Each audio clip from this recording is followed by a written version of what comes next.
بسم اللہ الرحمن الرحیم۔ اگلا ہمارا چیپٹر ہے جی من ہدی القرآن الکریم۔ یہ پیج نمبر ہے 62۔ فی الحقوق من ہدی القرآن الکریم، قرآن کریم کی ہدایت میں سے۔ اچھا، مستشفی والے چیپٹر کی آدھی ایکسرسائز رہتی ہے کیونکہ آپ لوگوں کا بھی پچھلا بہت کام رہتا ہے، اس وجہ سے وہ میں نے خود چھوڑ دی، اور 56 لیکچر وہ پھر ہوگا، ٹھیک ہے؟ یہ نہ سمجھیے گا کہ رہ گئی ہے، وہ مجھے پتہ ہے۔ فی الحقوق، حقوق کے بارے میں۔ وَوَصَّيْنَا الْإِنسَانَ، اور حقوق کس کے؟ انسانوں کے حقوق۔ اور یہاں پر انسانوں کے حقوق گریجولی، اسٹیپ بائی اسٹیپ، یعنی کس کے سب سے زیادہ امپورٹنٹ ہیں، پھر اس کے بعد کس کس کے ہیں، یہ قرآن کریم میں بتایا جا رہا ہے۔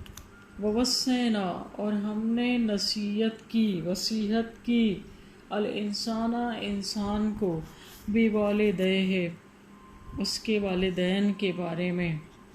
حملتہ،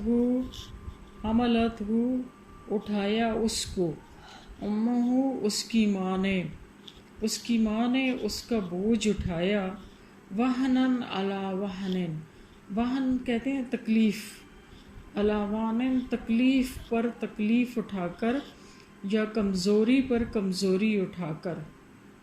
یہ بات ہو رہی ہے پیدائش سے پہلے کی، کہ اس کی ماں نے تکلیف پر تکلیف، کمزوری پر کمزوری اٹھا کر اس کا بوجھ اٹھایا۔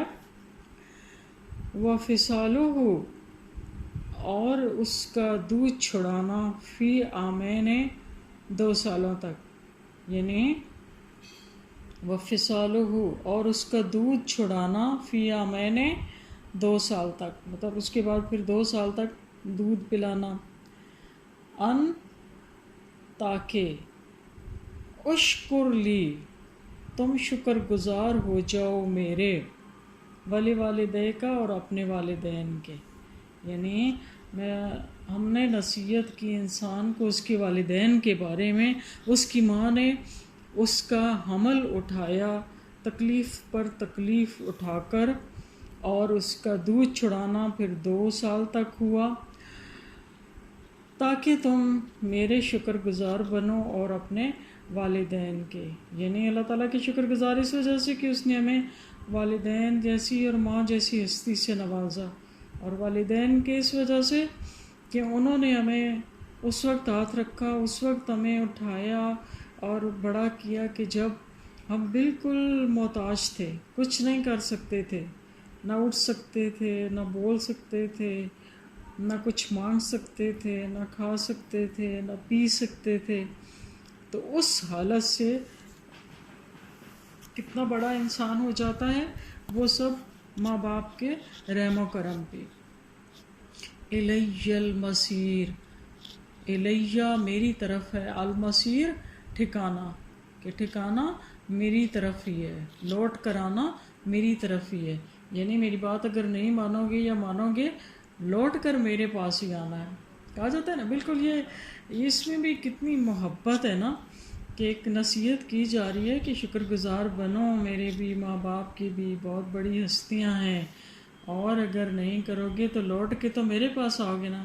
موسٹلی یہ ہوتا ہے، ماں بلا رہی ہوتی ہے بچے کو کسی کام کے لیے کہ آؤ میری بات سنو، کھانا کھا لو، ادھر آؤ کھانا کھا لو، یا آؤ ہوم ورک کرو، ٹھیک ہے؟ وہ بات نہیں سنتا تو پھر امی موسٹ آف دا ٹائم کیا کہتی ہیں کہ تو آ نا میرے پاس، پھر میں تجھے پوچھوں گی۔ تو یہ بالکل اللہ تعالیٰ کا بھی وہ ماں والا سٹائل ہے کہ تو آئے گا نا میرے پاس، لوٹ کے میرے پاس ہی پھر آئے گا۔ تو یعنی کتنی محبت ہے نا، کہ ایک جو تھریٹ ہے اس میں بھی محبت ہے، اس میں بھی پیار ہے۔ تو بالکل ماں کا سٹائل اور اللہ تعالیٰ کا سٹائل کتنا ملتا ہے نا۔ ہم قرآن کو دیکھیں کہ ایک ماں بار بار انسان کو نصیحت کرتی ہے، اسی طرح سے اللہ تعالیٰ کا بھی، قرآن کا بھی یہ سٹائل ہے کہ بار بار بار بار کہنا۔ ایک دفعہ بہت یعنی اگر غصے والے الفاظ بھی ہوتے ہیں نا، بہت ناراضگی والے بھی، تو اس کے بعد پھر کیا ہوتا ہے، 2-3 آیات چھوڑ کے پھر وہی نصیحتیں، پھر وہی ایڈوائزز. تو بالکل ماں کا بھی وہی ہوتا ہے کہ جب غصہ آیا ہوتا ہے تو لگتا ہے کہ اب تو بات ہی نہیں کریں گے. ماں کا بھی یہی ہوتا ہے کہ اب تو میں نے تم سے بات ہی نہیں کرنی، میں نے بالکل نہیں بولنا تم سے، ہٹ پڑے تو میری بات نہیں مانتا. لیکن کیا ہوتا ہے تھوڑی دیر کے بعد پھر وہی بچہ، پھر وہی ماں. تو قرآن میں اللہ تعالیٰ کا سٹائل اور ماں کا سٹائل بالکل ایک جیسا ہے. وَإِن اور اگر جاہداکا وہ تمہیں مجبور کریں، الا اس بات پر، ان کے تشرکا تم شریک کرو، تم شرک کرو، بھی میرے ساتھ، ما وہ جو، لیسا نہیں ہے، لکا تمہارے پاس، بھی اس کے بارے میں، علم کوئی علم. یعنی اگر وہ اگر وہ دونوں تمہیں اس بات پر مجبور کریں کہ تم میرے ساتھ شریک کرو اس کو جس کے بارے میں تمہارے پاس کوئی علم نہیں ہے، فلا تطعہما تو ان کی اطاعت نہ کرو، تو ان کی اطاعت نہ کرو، وصاحبہما اور یعنی شرک والی بات نہیں ماننی، باقی ہر چیز ماننی ہے. لیکن اگر مشرک بھی ہو جائیں، خدا نہ خواستہ اللہ معاف کرے، ماں باپ، تو اس وقت بھی اس شرک کے حوالے سے ان کی اطاعت نہیں کرنی.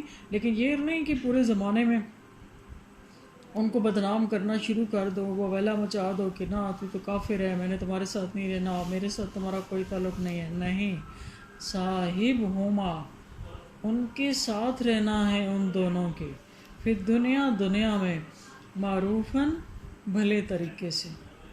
اور دنیا میں ان دونوں کے ساتھ رہنا ہے بھلے طریقے سے، اچھے طریقے سے. اور دنیا میں ان دونوں کے ساتھ رہنا ہے بھلے طریقے سے، اچھے طریقے سے. اب لوگ کہتے ہیں کہ وہ یہاں پہ اللہ تعالیٰ کیا فرماتے ہیں کہ اگر وہ مشرک بھی ہو جائیں تو اس وقت بھی ان کا ساتھ چھوڑنا نہیں ہے.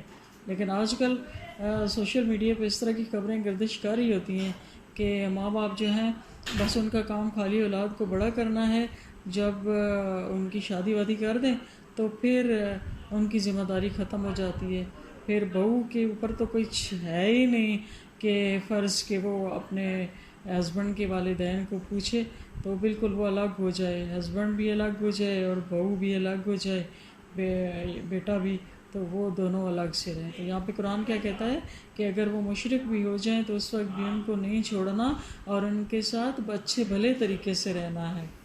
واتبع اور پیروی کرو، سبیلا اس راستے کی، سبیلا من انابا علیہ جو میری طرف آتا ہے، اور پیروی کرو اس راستے کی جو میری طرف آتا ہے. ثم الیہ مرجعکم پھر تمہارا مرجعکم لوٹ کے آنا میری طرف ہی ہے.